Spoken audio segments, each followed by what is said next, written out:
बिस्मिल्लाहिर्रहमानिर्रहीम। अस्सलाम वालेकुम। आज मैं बनाने जा रही हूँ हज़रत गौस पाक रज़ियल्लाहु तआला की नियाज़ की वो ख़ास खीर जो मोहब्बत, अक़ीदत और रहमत से भरपूर है, जिसे बाँटने से दिल में सुकून और घर में बरकत आती है।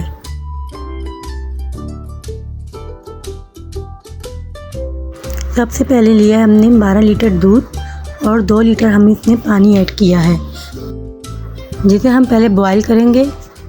दूध हमारा बॉईल हो चुका है। अब मैं इसमें 5 से 6 अदद सब्ज़ इलायची के डालूँगी। 3 पाव मैंने चावल लिए थे, जिसे मैंने 1 घंटा भिगोने के बाद ग्रेन कर लिया था। अब हम इसमें वो पिसे हुए चावल ऐड करेंगे और साथ साथ चम्मच चलाते जाएंगे।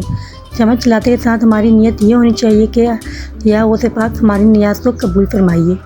3 पैकेट मैंने लजीज़ा खीर के लिए हैं, जिसे मैं इस खीर में ऐड करूँगी। यहाँ गौस पाक मुझ समेत जो इस वीडियो को देख रहे हैं, हम सब के घरों में रहमत नाज़िल फरमा, हमारी नीयतों को पाक कर और हमें अपनी नियाज़ में शामिल फरमा। अब इसमें हम 3 पाव चीनी ऐड करेंगे और 1 कप मैंने इसमें पिसा हुआ खोपरा ऐड किया है, जिससे खीर का टेस्ट बहुत ज़बरदस्त आएगा। साथ साथ हम चम्मच चलाते जाएंगे ताकि खीर हमारी नीचे ना लगे। खीर हमारी गाढ़ी होना शुरू हो गई है।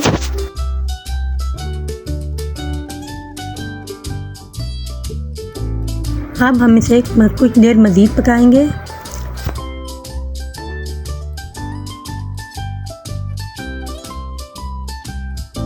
खीर हमारी तैयार हो चुकी है।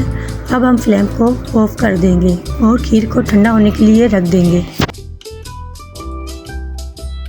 खीर हमारी ठंडी हो चुकी है। अब हम इसको बर्तनों में डाल के ऊपर बादाम पिस्ते के साथ गार्निश करके महल्ले में बांटेंगे। गौस पाक रज़ियल्लाहु तआला की नियाज़, मोहब्बत, अक़ीदत और बरकत की खुशबू।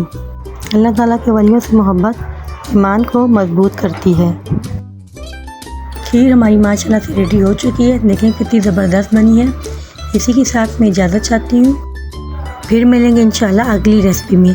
अगर आपको हमारी वीडियो पसंद आई हो तो लाइक करें, शेयर करें एंड सब्सक्राइब करें और बेल आइकन को बटन दबाना मत भूलिएगा ताकि हमारी आने वाली वीडियो आप तक पहुँच सके। अल्लाह हाफिज़।